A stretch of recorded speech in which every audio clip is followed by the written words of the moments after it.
Hello everyone. Now today see lesson 4 from Signals and Systems of Unit 1. In this lesson we are going to study what is a system and what are the properties of continuous time systems. There is linearity, time invariance, causality and stability. So from this lesson students must be able to classify the types of systems that exist and summarize the properties of continuous time systems and verify the system satisfying any of the property that exists in a continuous time domain. So now let us see what we mean by system. As we have number of definitions regarding the system definition. So here we have defined some statements that we have. The first definition is it is an entity that acts on an input signal and transforms into an output signal. Means it does some operations regarding the signal what it has switched from input signal, and after doing some operation it has been transformed or it has been transferred to the output segment where the signal what we require. Means inside the system, inside that transformation only, the signal has been manipulated such that it satisfies the required conditions of output side. The other definition is it is a set of elements or function blocks interconnected such that it produces an output in response to an input signal. I think this definition is somewhat clear. And coming to the next definition, it is a set of rules, an arrangement of things or a group of related things that work toward a common goal. The system may be of single input and single output, or multi inputs and multi outputs, or combination of both. Means for single input with multi outputs or multi inputs with single output also. Here we are given some definition or some examples as a government, a democratic government, which is a system in which peoples or the political people must follow the rules and regulations. And the next is human digestive system. As you know, internal digestive system, what we take and what we eat, and the system how the energy is transferred from heart or from brain to the various sensory organs.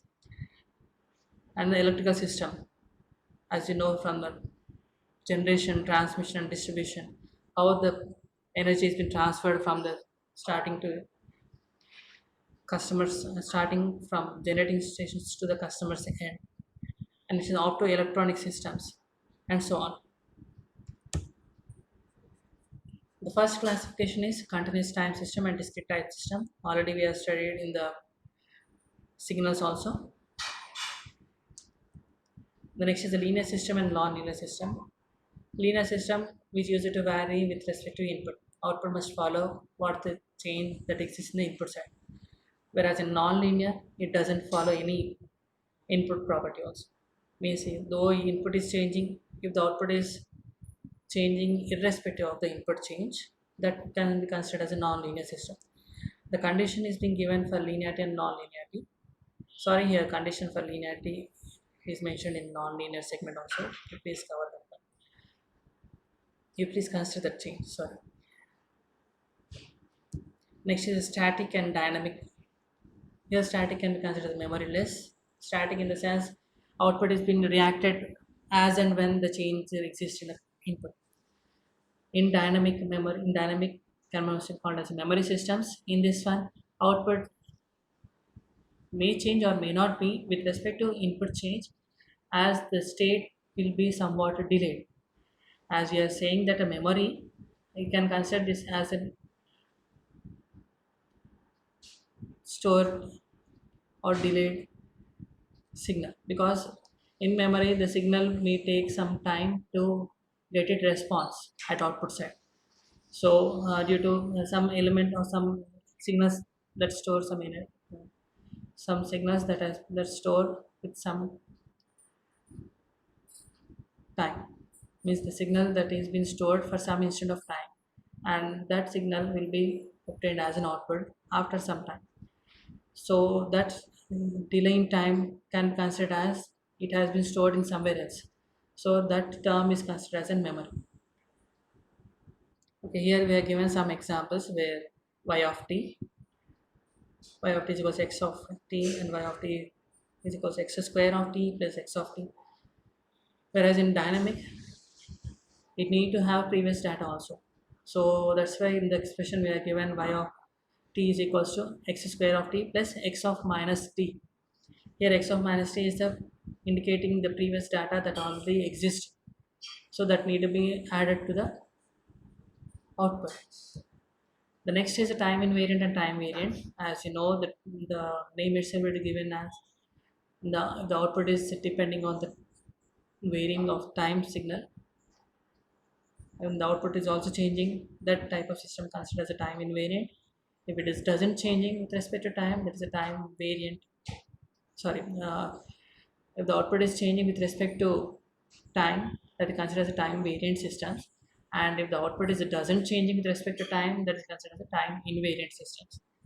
So as in the expression we can say that if y of t is equals to t x of t, then t x of t minus t naught will be equals to y of t minus t naught. Whereas in time variant, output is depending on the time, so it will not satisfy the condition as it of in time invariant. Next, coming to the causal and non-causal.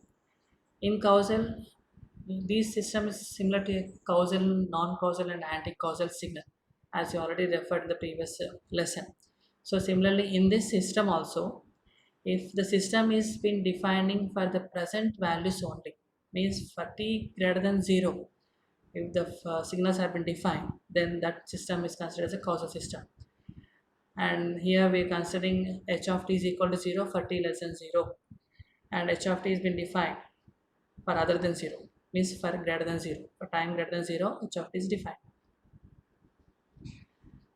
Here we are considering some y of t is equals to some values 3 into x of t and x of t minus 2 and y of t minus 1. T minus 2, t minus 2, nothing but the values which are defined after time, which means for t greater than 0, the values have been defined. Whereas for non-causal, for t less than 0, the h of t function is defined, and for other than t less than 0, the value is not defined. And the y of t function, x of t plus 2, x of t minus 1 plus x of minus t are the values that has been defined for the condition satisfying with t less than 0. The next, coming to stable systems and unstable systems. In stable system, the system output is bounded for a given bounded input, whereas in unstable, it doesn't satisfy the PIBO condition. As from the expression we can say that from if x of t is defined between 0 to infinity, y of t is also defined between those 0 to infinity values. Whereas unstable, the system fails to be having bounded condition. The next is invertible system. Invertible system is nothing but if the input can be recovered from its output, then it's said to be invertible, or else it is a non-invertible. Means from the block diagram we can see that when an inverse system block is applied for a y of t input, it must obtain the x of t, which is an actual input from the system.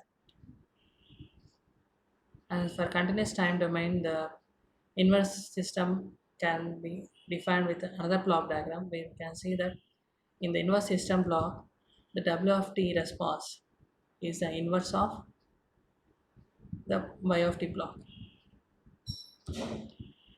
That's all right now. We'll meet in the next slide. Next lesson, sorry.